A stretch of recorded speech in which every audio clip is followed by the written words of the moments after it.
Sudah hampir sebulan menjabat sebagai utusan khusus Presiden, Raffi Ahmad diketahui belum juga menyetor laporan harta kekayaan penyelenggara negara atau LHKPN. Selain itu, publik juga bertanya mengenai istri Raffi, yaitu Nagita Slavina yang masih menerima endorsement untuk media sosialnya. Padahal sang suami berstatus sebagai pejabat negara. Belum lagi sejumlah bisnis Raffi yang tersebar di mana-mana. Pertanyaannya, apakah potensi gratifikasi akan muncul? Simak ulasannya dalam Voy hari ini. Komisi Pemberantasan Korupsi meminta seluruh personil di Kabinet Merah Putih segera mengisi LHKPN. Salah satunya Raffi Ahmad. Sesuai aturan, setiap pejabat penyelenggara negara wajib menyerahkan LHKPN paling lambat 3 bulan setelah dilantik. Dan dalam hal ini, Raffi dan lainnya masih punya waktu sekitar 2 bulan lagi. Saat ditanya mengenai permintaan tersebut, Raffi membenarkan dan mengaku tengah dalam proses pengisian formulir LHKPN. Sebelum menjadi pejabat, Raffi dikenal sebagai artis papan atas. Setelah menikah dengan Nagita, ketenarannya semakin melejit hingga menjadi influencer alias figur publik berpengaruh. Keduanya pun memiliki akun Instagram bersama yaitu @raffinagita1717. Dengan pengikut 76,2 juta orang, pasangan ini jelas mempengaruhi banyak orang dengan konten-konten yang dibuatnya. Tak heran jika banyaknya endorsement yang masuk ke akun tersebut. Terkait hal itu, KPK mengatakan Nagita masih bisa melakukan aktivitasnya sebagai influencer asalkan Raffi transparan dengan harta kekayaannya. Hati-hati Raffi, tidak mudah loh jadi pejabat karena bersinggungan dengan uang rakyat. Belajar dari kasus nebeng jet pribadi Kaisang Pangarep, harusnya Raffi sudah tahu apa yang boleh dan tidak boleh dilakukan. Begitu juga dengan keluarganya. Nagita Slavina, istri Raffi, juga menjadi perhatian. Sebab sebagai selebgram, boleh jadi sudah terbiasa menerima barang, baik dari endorsement maupun ucapan terima kasih. Pertanyaannya, siapakah Raffi dan apakah keluarganya mematuhi aturan-aturan yang berlaku sehingga tidak terpeleset di kemudian hari?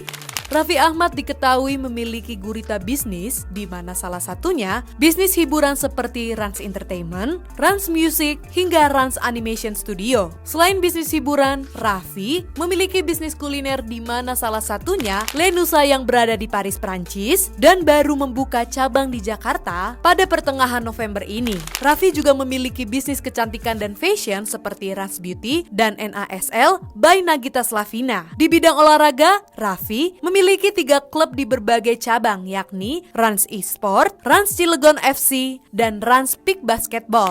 Ketika orang sudah menjadi penyelenggara negara, seharusnya dia fokus dengan pekerjaannya. Ya, dia meninggalkan dunia profesionalitasnya. Karena akan bercampur baur di situ. Entah itu ranah etik, ya, entah itu ada dugaan penyelubungan, penyamaran, ya. Tentu banyak persepsi di situ. Itulah sebabnya harusnya tegas aja. Kalau memang dia nggak mau jadi penyelenggara, ya jangan. Tapi kalau dia menjadi penyelenggara negara, tentu harus satu. Kemudian juga yang paling penting adalah menjaga diri. Kan seperti itu.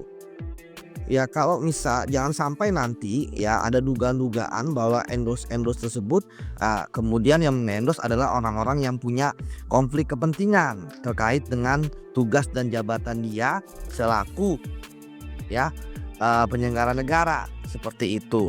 Kemudian yang kedua, jangan sampai nanti ada dugaan yang memperdagangkan pengaruh ya sebagai penyelenggara negara ya, sehingga ya kita tahu bahwa permasalahan pertama korupsi kan sebelum terjadi korupsi adalah etik dulu gitu kan, patut atau tidak patut. Jadi sekali lagi ya memang tidak ada suatu aturan yang tegas ya di situ ya, tetapi setidaknya ya ketika membuka ruang untuk menerima ya yang kemudian terselubung dalam bentuk endorsement, kan tentu bagaimana bisa kemudian kita membuktikan ini endorsement murni atau ini atau ini terkait dengan jabatannya, kan tentu akan sangat sulit. Itu sebabnya ya bagi saya, kalau saya ada yang tegas ya kan, tidak boleh sama sekali.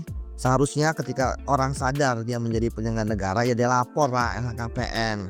Ya, tentu lapor LHKPN bukanlah lapor yang ya main asal lapor ya kan. Tidak lapor aja salah, apalagi lapor tapi tidak sesuai dengan kenyataan.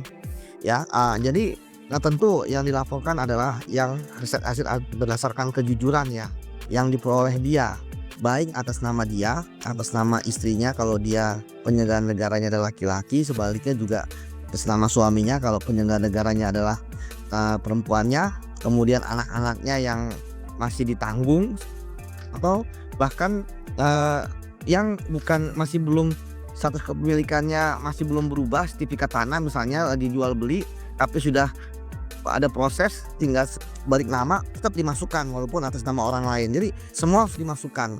Dan juga misalnya mungkin mobil atas nama orang lain dimasukkan juga semua. Jadi yang penting kejujuran, rekening-rekening semua dimasukkan.